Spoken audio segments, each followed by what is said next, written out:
heard of AAA games and indie games, maybe even AA or the more recent quadruple A experiments. But how about III? This is the III initiative from the studios behind Darkest Dungeon, Risk of Rain, Slay the Spire, Vampire Survivors, V Rising, and many others. On March 12th, the III initiative posted their first and, at this point, their only tweet, simply stating, "In the works for months, coming to you in days. Hold on to your butts." So, of course, I did my digging, and I was ultimately left with more questions than answers, but here's what I found. More news will be coming on Thursday, March 28th at 2 p.m. Eastern, which isn't for 2 more weeks at this point, but just minutes after the first announcement went up, a whole bunch of studios started posting their own versions of the III logo, including Heart Machine, the creators of Hyper Light Drifter and the upcoming Hyper Light Breaker, Shadows of Doubt, the voxel detective simulator, Mega Crit, who brought us Slay the Spire.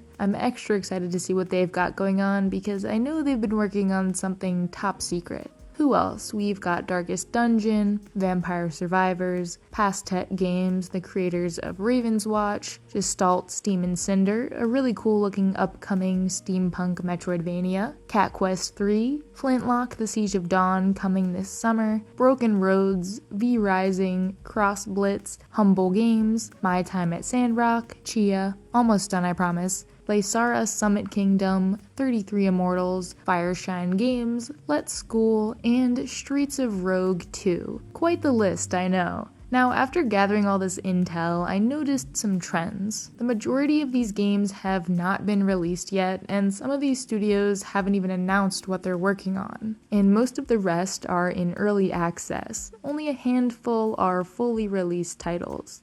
This immediately made me think, okay, we're gonna get a trailer showcase on the 28th, which would be great, or at least an announcement for one. These indies are sick and tired of Mr. Keeley's monopoly on the whole showcase biz, so they're gonna do their own thing. Very good chance this is the case. I think there are just too many studios involved for this to be some new mega publisher or something. I just don't think that makes sense. But I don't know, this feels exciting and mysterious for sure. But could it also be the good news that the gaming industry is in desperate need of these days? I mean, even XOK might be in on it. That's gotta mean something. Also, the actual name, the III Initiative. I feel like this has to be at least somewhat of a jab at these larger studios, right? Or I suppose it could also just be them being honest. Even though we call these bigger budget games indies, they still have a lot of funding and PR help from publishers and investors. They're in no way independent as the title indie would suggest. At some point, calling these games indies does get a little ridiculous. Like, is Hades 2 really in the same category as your buddy Joe's super cool retro platformer?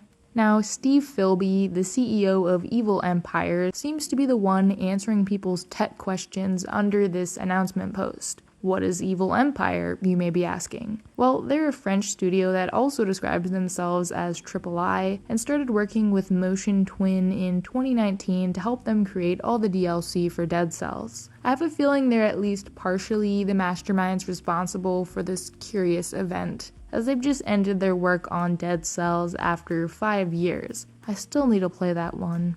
And I guess another thing to note is that a lot of these games and developers share a few publishers in common. Kepler Interactive published Chia and is working on Flintlock and Cat Quest 3. Fireshine Games is working on Shadows of Doubt and Gestalt, Steam and Cinder. And we have Pathia Games with My Time at Sandrock and Let's School. As for the genres of most of these games, kind of action-adventure combat type things, a good number of roguelites, but definitely a few outliers that don't fit that description, so I guess categorizing them isn't actually all that helpful. But let me know what your guesses are, what's going on with III games, and will they actually become a thing? Or are they already a thing? Well, it's a good thing that we only have to wait a few more weeks to find out.